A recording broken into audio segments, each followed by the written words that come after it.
Hello friends, I'm Tim Wildsmith, and in this video we're going to be unboxing the very first editions of the NRSV Updated Edition from Cambridge Bibles.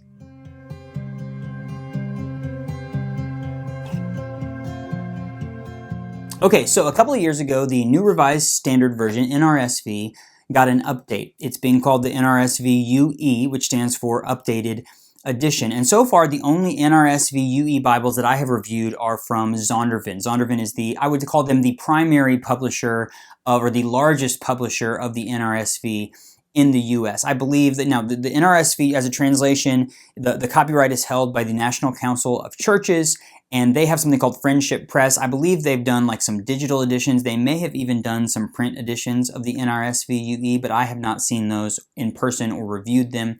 The Society of Biblical Literature, the SBL, they're actually, the National Council of Churches hired the SBL to kind of manage the update of the NRSV, and they released an SBL study Bible late last year. I also have not seen that one, but they've done a couple of Bibles. There are some other publishers who work with the NRSV, but one of the big ones is Cambridge. Cambridge has some beautiful editions. I have some on my bookshelves back here of the old NRSV, which is now kind of being referred to as the 1989.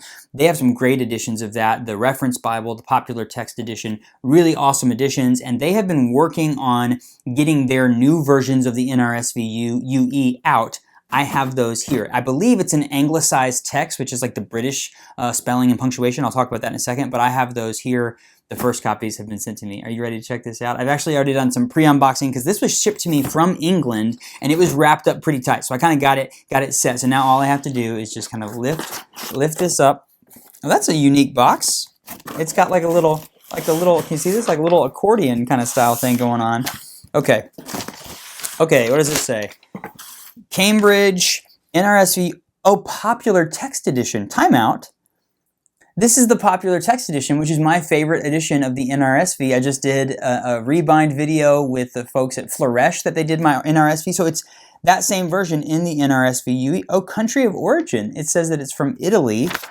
That makes me think that these were made at Lego. So if you've watched my videos for a while, you've heard me talk about Royal Youngblood, which I think is now technically just Youngblood, Jongbloed. That's a company in the Netherlands who manufactures really high-end great Bibles. So Schuyler, Allen, Cambridge, Crossway, a lot of the really nice premium Bibles. I talk about Royal Youngblood because they use great paper. They're very, very awesome at this. Lego, not Lego like the building blocks that we played with when we were kids. Actually, technically, I still play with Lego sometimes. Lego stands for LEGO, a similar company in Italy that also does really great binding of Bibles. So I've got two editions in here. Looks like one of them is with the Apocrypha and one of them is without. That's correct. Okay, take the box. I got kind of two boxes to get out of here. Let me get my little blade so I can open this up. So these are, they've started this out, Cambridge, with hardcover editions. So these are not premium leather editions. This is like their first foray into the NRSV UE. So it's going to be a hardcover edition. It's kind of got this red, flowery, red and green. It kind of has a Christmas vibe, if you ask me. Red and green kind of look to it.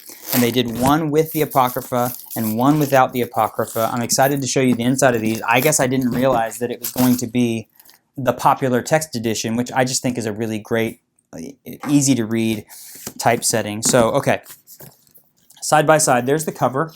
It says Holy Bible NRSV UE, and then you see down there at the bottom, it says British text. So there's anglicized or British text. Basically, if you probably know this, if you don't, the way that British spelling and punctuation and things like that is different than Americanized English. So I'm trying to think of like quotation marks. In the US, we talk about something in quotes with two fingers because a quotation mark is like two apostrophes. Well, in the UK, British spelling, it's just single ones. I actually had a friend who one time when I was talking to him, he talked about something in air quotes and he did this with just two fingers because they don't use double quotes, they use single quotes for regular quotation marks or spellings. A lot of people think of like, what's a good, honor, Honor in America is Honour in the UK. Actually, the word anglicized is a good word. So the anglicized text in the US, we use that a Z, anglicized with a Z. In the UK, they use an S, anglicized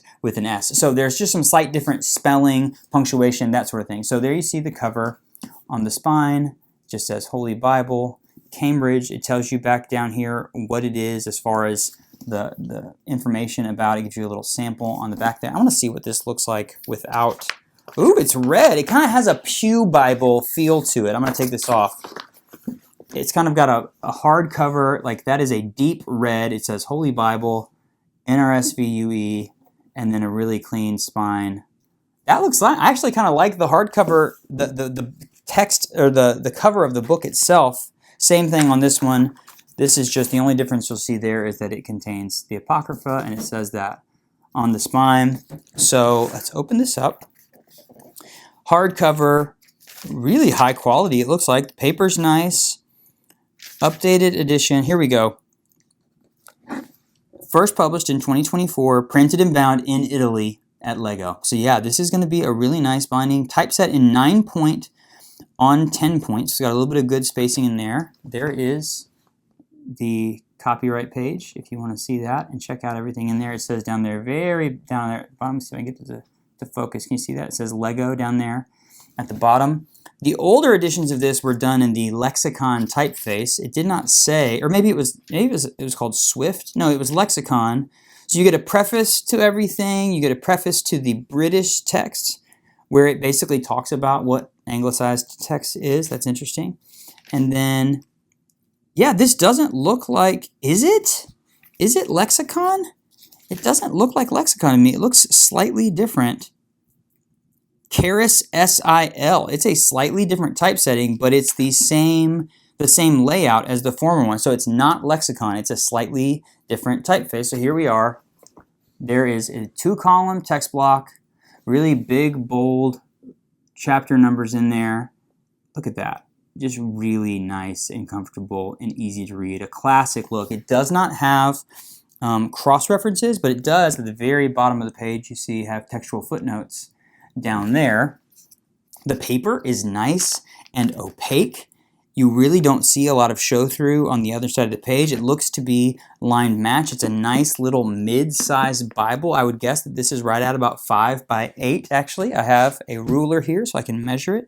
Hardcover 5, it's actually 5 3/4 by 8 1/2. So I would call that a mid-sized Bible.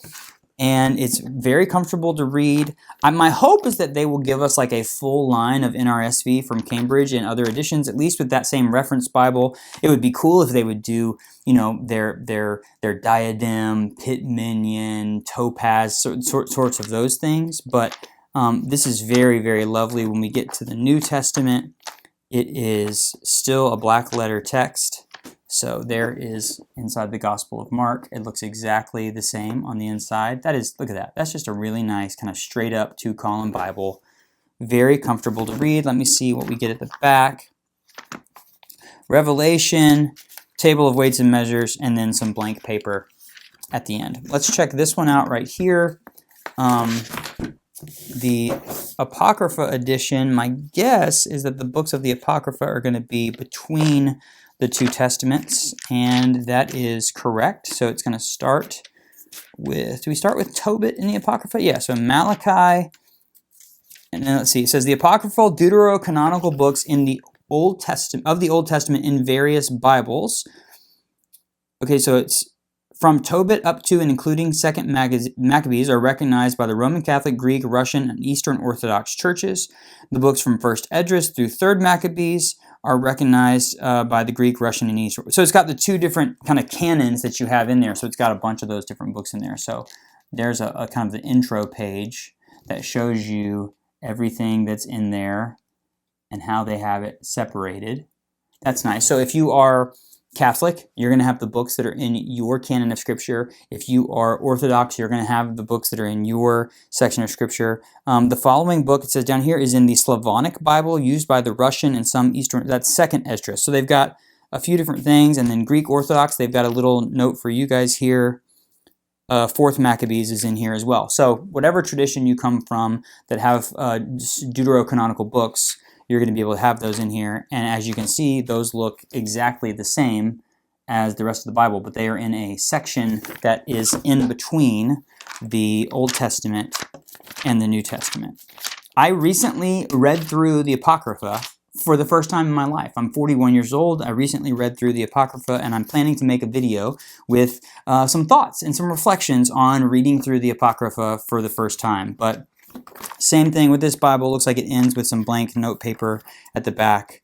This is great. I think if you're interested in checking, by the way, I have not seen, I think the official release date is in early May. I haven't seen these pop up for sale yet on Cambridge's website, but I have seen them on Amazon. It's like $30 for these Bibles. So if you're interested in checking out the NRSV UE and spending some time with it and getting to know it, I have read the entire NRSV. I have read about the updated edition. I've watched some videos about the updated edition. I think they made some interesting choices, but I actually haven't had time to sit down with it very much and really spend time reading it, which is what I'd like to do before I make like a final judgment on it. But if you want to spend some time with it, these to me look like very high quality Bibles, printed and bound by Lego in Italy, which is a very good place. I like the typesetting. It's easy to read. It's a great mid-size. You have with and without the Apocrypha. And so if you want to check it out, and these are like under $40, this is a great option for you to really spend some time with the NRSV UE, like I said, and kind of make a decision for yourself without having to go and spend like a huge expensive Bible price on it. So these look great. Good job by Cambridge, as always. Why am I surprised? They always do a good job. And I think that I actually really like hardcover Bibles. I know I do a lot of reviews of like very premium high-end stuff, but when a hardcover Bible is done well, I really like it. And again, this kind of has that pew Bible. When I say pew Bible, it's like I can see this in the pew at a church, right? But this looks great. It looks really, really great on the outside, and I think the typesetting and everything turned out awesome. So there you have it. The Cambridge NRSV Updated Edition. It is the popular text edition of the Bible. Really cool design. If you have thoughts about these, I'd love to hear them. So leave me a comment and let me know. I'll post some photos on Instagram and Facebook. So please come find me on social media and say hello. If you haven't already, subscribe to the channel. I make videos like this because I want to help you find a Bible that's right for you. So subscribe, follow along. If you click that little notification bell, YouTube will alert you whenever I have a new video that you might want to check out. So please do that as well. If you haven't become a channel member, if you really love the channel, click the join button to become a channel member so you can support the work that I'm doing here. Stay tuned. I got more great videos coming very soon. Thank you so much for watching. I'll see you next time.